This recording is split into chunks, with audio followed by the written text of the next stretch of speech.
Welcome to another learning adventure with Teacher Jerica. Today, we are going to learn something interesting about sentences. We will learn how to identify inverted sentences and construct sentences in inverted form. But first, let's do a quick review. Who can tell me what is the usual order of words in a sentence? That's correct. Most sentences follow this pattern: subject and verb, or subject, verb, and object. For example, in the sentence, the coin fell on the floor. The coin is the subject, fell is the verb, and on the floor is a prepositional phrase.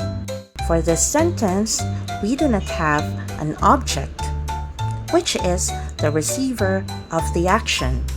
Now, what if I told you there's a way to make your sentences stand out by changing this usual order? Today, we're going to talk about inverted sentences. In an inverted sentence, the verb or part of the verb comes before the subject. Let's take a look at an example. Instead of saying, the coin fell on the floor, we can say, on the floor fell the coin. Do you notice what's different? Yes, the sentence is flipped. You see, fell can now be found before the subject, which is the coin. Fell is the verb, the coin is the subject. Let's try another one. Instead of saying, the dog runs down the street, we can say, down the street runs the dog. Again, the verb runs can now be found before the subject, which is the dog. Does anyone see why this is interesting? Yes, it makes the sentence sound different. Inverted sentences are often used to create emphasis or add variety to our speaking and writing. You might see them in poetry, stories, or even when asking questions. For example, the stars twinkle in the night sky. This sentence is in the natural order. In the night sky, twinkle the stars. This one is an inverted sentence. The verb twinkle comes before the stars, which is the subject. Do you now understand what an inverted sentence is?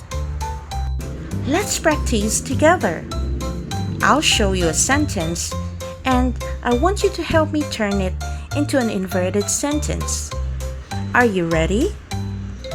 Great. Let's begin. The first sentence is, the cat sat on the mat. How can we invert this sentence? Great job! On the mat sat the cat. Notice how the verb sat comes before the subject, the cat. Let's try a few more examples together. The children play by the river. Do you know how to invert this sentence? You are correct. By the river play the children. Notice how the verb play comes before the subject, the children. Let's have another one. The sun rose above the mountains. What's the inverted sentence for this? Yes, above the mountains rose the sun. You see, the verb rose comes before the subject, the sun. Now that you understand what an inverted sentence is, let's have an exercise. Identify the inverted sentences. Write a check mark in the box if the sentence is inverted, and an X if it is not. I will give you 3 minutes for this. Your timer starts now.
Now let's check your work.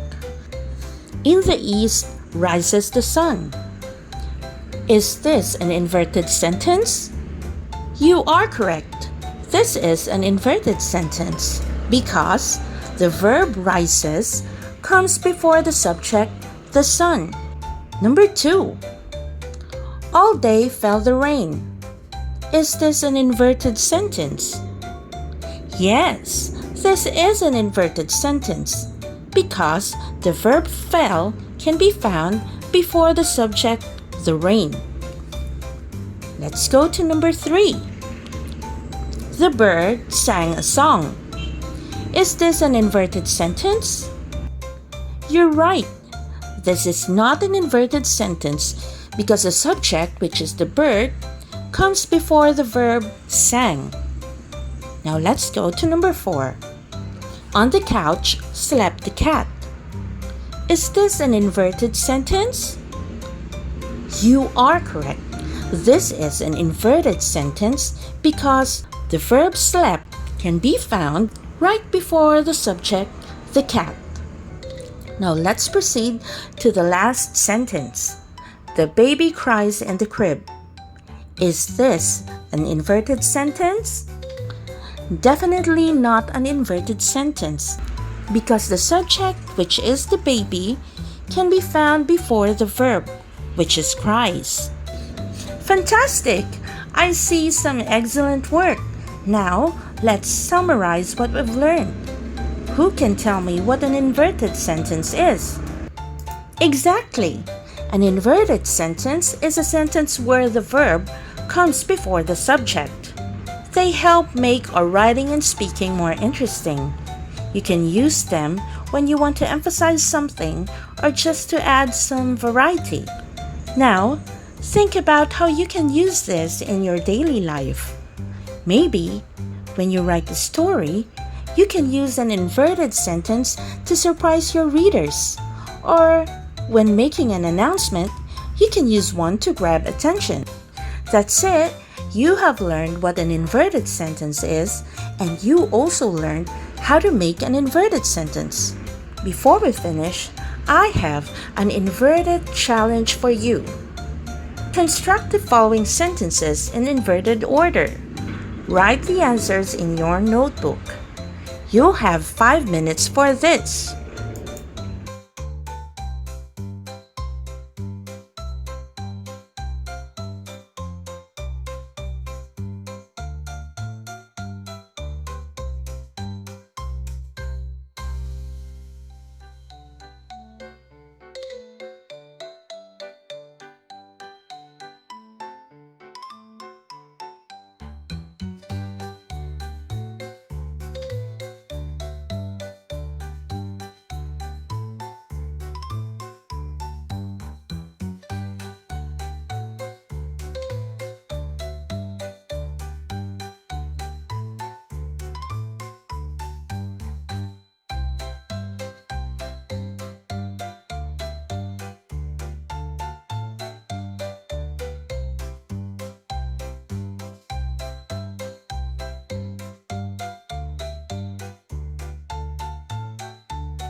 Time's up. Now let's check your work. Number 1. The children run up the hill. The inverted sentence for this is up the hill ran the children. Did you get the right answer? Very good. Now let's go to number 2. Colorful flowers bloom in the garden. What is the inverted sentence for this? Correct. In the garden bloom colorful flowers. Let's go to number 3. The sun shines behind the clouds. What's the inverted sentence for this? Yes, behind the clouds shines the sun. Let's proceed to number 4. An old man sits under the tree. Do you know what's the inverted sentence for this? Good job! Under the tree sits an old man. Number 5. The book I borrowed is here. Can you tell me what's the inverted sentence for this? You are correct. Here is the book I borrowed. Wonderful! You all did a great job today. For your homework, I want you to write 5 sentences about your day using inverted order. Have fun with it! That's all for today. Thanks for learning with me. See you next time. Goodbye.